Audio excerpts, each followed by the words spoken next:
আসসালামু আলাইকুম। আজকে আমরা জানব ইস্তাম্বুল সম্পর্কে। পশ্চিম এশীয় ও পূর্ব ইউরোপের রাষ্ট্র তুরস্কের উত্তর পশ্চিমা ভাগে অবস্থিত। একাধারে দেশটির বৃহত্তম শহর, প্রধান সমুদ্রবন্দর, অর্থনৈতিক, সাংস্কৃতিক এবং ঐতিহাসিক কেন্দ্র। এটি প্রাচীনকালে বাইজেন্টিয়াম নামে পরিচিত ছিল।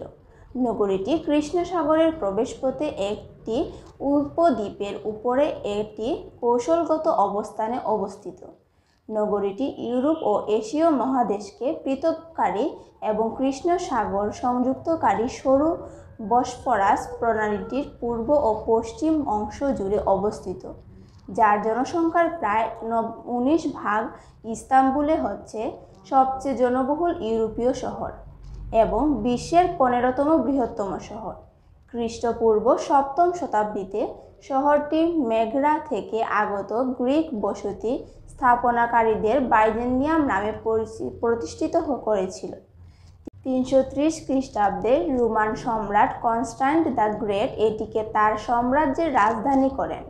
প্রথমে এটিকে নতুন রোম, গ্রিক এবং ল্যাটিন, তারপর নিজের নামকরণ অনুসারে নামকরণ করেন।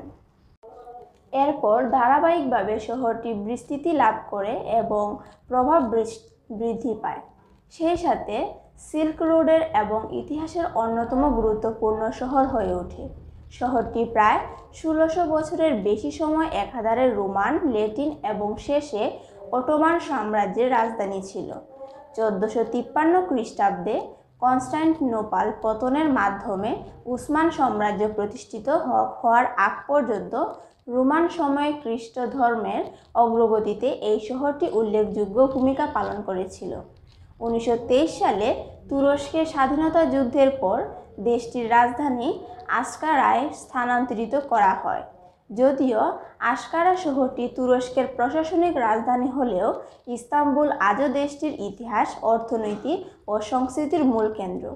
1930 সালে শহরটির নাম আনুষ্ঠানিকভাবে ইস্তাম্বুল রাখা হয়, যা 11 শতক থেকে গ্রিক ভাষাভাষীর কথোপকথনে শহরটিকে বোঝাতে ব্যবহার হতো। 2010 ইস্তাম্বুলকে ইউরোপীয় সাংস্কৃতিক রাজধানী হিসেবে ঘোষণা করার 8 বছর পরে 2018 সালে প্রায় 1,38,00,000 বেশি বিদেশি শরণার্থী ইস্তাম্বুলে এসেছিলেন, যা বিশ্বের 8ম সর্বাধিক পরিদর্শন করা শহর। এখানকার বেশ কিছু জায়গা ইউনেস্কোর বিশ্ব ঐতিহ্যবাহী স্থানের তালিকাভুক্ত এবং অসংখ্য তুর্কি কোম্পানির সদর দপ্তর রয়েছে, যা দেশের অর্থনীতির 30%-এরও বেশি। ইস্তাম্বুলের জলবায়ু মৃদু প্রকৃতির। এখানকার গ্রীষ্মকাল উষ্ণ এবং শীতকাল মৃদু, ফলে এটি একটি জনপ্রিয় অবকাশ যাপন কেন্দ্র। ভূমধ্যসাগরীয় জলবায়ুর কারণে শীতকালে বেশি বৃষ্টিপাত হয়।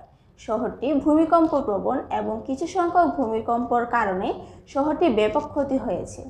ইস্তাম্বুলের বহু ঐতিহাসিক দর্শনীয় স্থানের মধ্যযুগীয় প্রাচীর বেষ্টিত পুরাতন শহরটির মধ্যে অবস্থিত এবং এটিকে অতীতে ইস্তাম্বুল নামে ডাকা হতো।